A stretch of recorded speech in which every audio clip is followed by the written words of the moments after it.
Assalamualaikum warahmatullahi wabarakatuh. Waalaikumsalam warahmatullahi wabarakatuh. Pada kesempatan kali ini, di sini kami akan mempresentasikan mengenai hasil tugas kami ini, yaitu identifikasi interpersonal skill pada studi kasus proyek Tanah Air. Sebelumnya, perkenalkan nama saya Inggidina Junior Abie dan teman saya.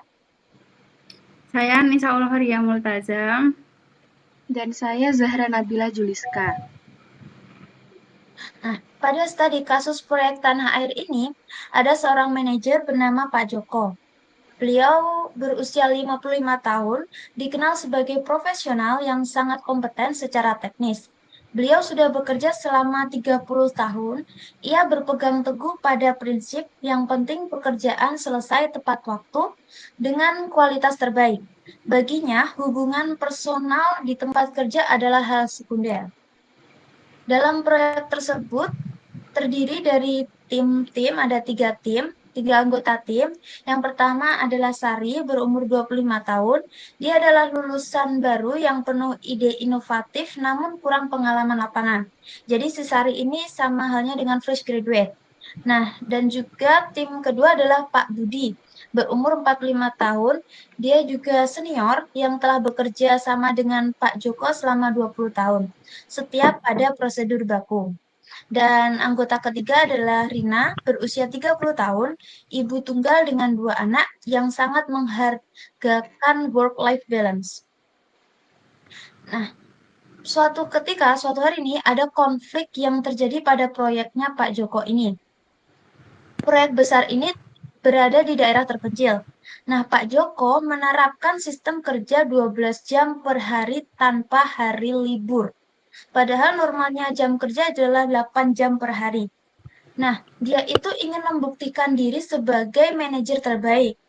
Namun, ia memandang keluhan-keluhan tim itu sebagai bentuk ketidakprofesionalan. Nah, konflik itu muncul ketika Sari menyarankan metode konstruksi modern yang lebih efisien, namun ditolak mentah-mentah oleh Pak Joko.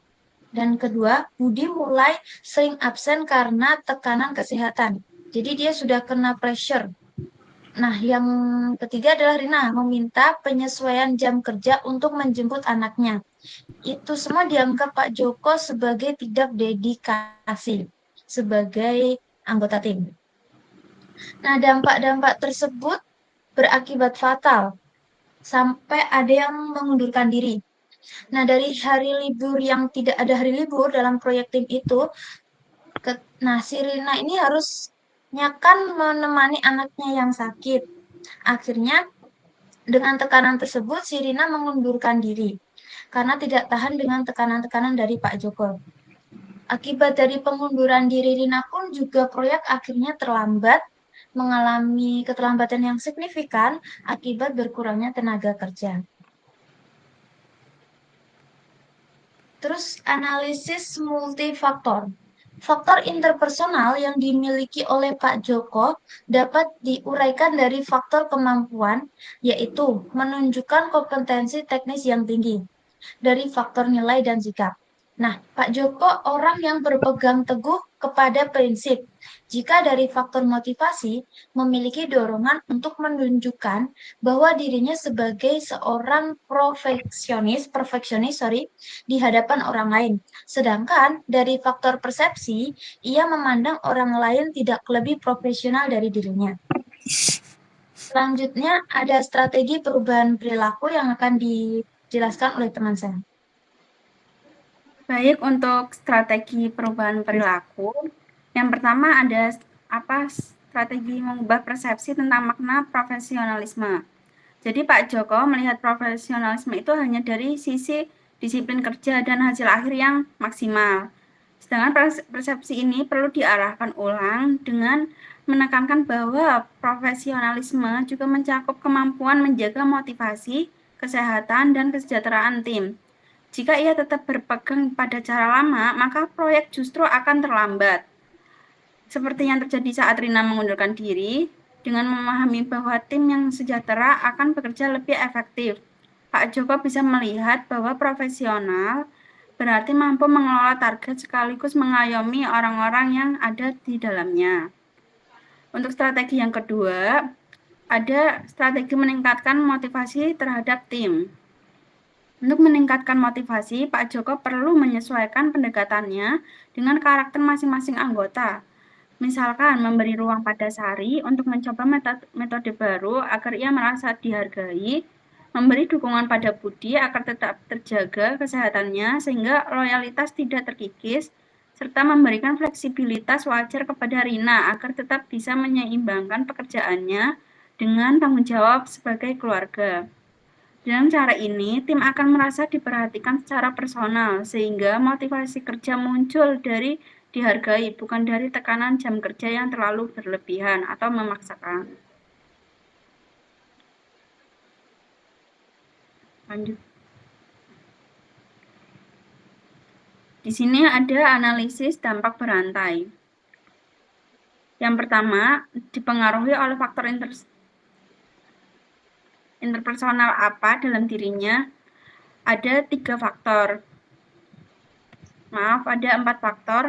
Yang pertama ada value dan attitude, yaitu ia berpegang teguh pada prinsip yang penting pekerjaan selesai tepat waktu dengan kualitas terbaik tanpa memikirkan hubungan personal dalam tim.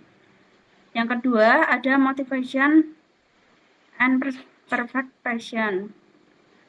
Pak Joko terlalu menekankan timnya agar pekerjaan selesai tepat waktu dengan hasil yang terbaik karena ia ingin membuktikan diri sebagai manajer terbaik. Terus ada systematic project. Pak Joko memandang keluhan tim sebagai sikap tidak profesional. Ia membuat tim merasa tidak dihargai, menurunkan semangat kerja, dan akhirnya melamahnya produktivitas. Untuk next.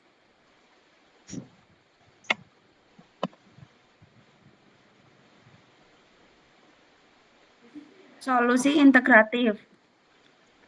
Yang pertama ada metode self-awareness. Metode ini yang dapat dilakukan adalah melakukan refleksi diri dan menerima masukan dari berbagai pihak. Pak Joko diminta untuk melakukan evaluasi diri terhadap gaya kepemimpinan dan interaksinya dengan tim selanjutnya. Ia harus bisa menerima masukan dari anggota tim terkait dengan proses proyek yang dikerjakan. Melalui ini, penerimaan masukan dari berbagai pihak diharapkan Pak Joko dapat meningkatkan kesadaran diri sehingga lebih memahami gaya kepemimpinannya, serta dapat menyesuaikan sikap kepada timnya. Yang kedua ada mengelola konflik. Cara ini dapat dilakukan Pak Joko untuk mengelola konflik adalah dengan mengadakan forum terbuka bersama tim. Dalam forum ini, setiap anggota tim diberikan kesempatan untuk menyampaikan pendapat atau keluhannya. Pak Joko sebaiknya mendengarkan terlebih dahulu setiap pendapat dari anggota timnya, serta memberikan tanggapan yang jelas tanpa menyalahkan pihak manapun. Dari forum tersebut, Pak Joko dan timnya dapat menghasilkan solusi yang adil sehingga pekerjaan dapat tetap berlangsung dengan baik tanpa menimbulkan kerugian pada anggota tim. Untuk yang ketiga, ada membangun empati. Pak Joko diawali dengan menghargai pengalaman dan posisinya sebagai profesional senior yang telah berkarir lebih dari 30 tahun. Jadi dengan menunjukkan apresiasi, ia akan merasa dihormati dan lebih terbuka terhadap masukan.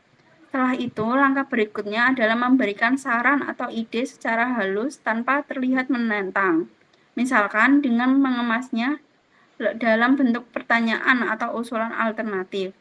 Cara ini memungkinkan Pak Joko menerima perspektif baru tanpa merasa kewibawaannya dipertanyakan, sekaligus membantunya membangun empati terhadap kebutuhan dan kondisi timnya.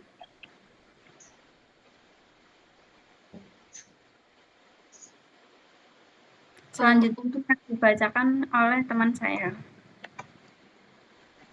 Untuk evaluasi etika profesional dapat kita lihat dari 2 sisi, yaitu aspek yang diterima dan aspek yang tidak diterima. Untuk aspek yang diterima, Pak Joko memiliki sikap tanggung jawab yang tinggi terlihat dari ketersediaannya menerima dan memimpin proyek yang dipercayakan kepadanya. Ia juga memegang prinsip integritas berupa konsistensi dan kualitas pekerjaan. Hal ini dapat dilihat dari prinsip yang dimiliki Pak Joko, yaitu yang penting pekerjaan selesai tepat waktu dengan kualitas terbaik. Sikap ini menunjukkan komitmen profesional yang selaras dengan etika kerja, karena ia berusaha memastikan setiap proyek terlaksana sesuai target.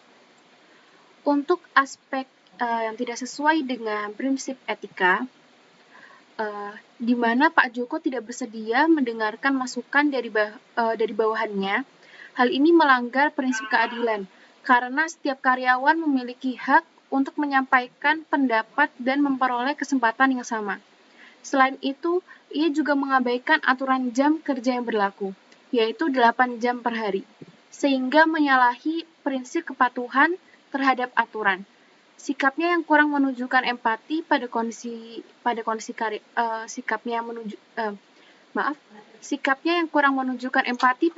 karyawan, tidak mau mendengar masukan dari karyawan, seperti menolak permintaan penyesuaian jam kerja kepada salah satu karyawan, yaitu Rina, maupun mengabaikan kesehatan. Hal ini menunjukkan bahwa ia tidak menghormati sesama.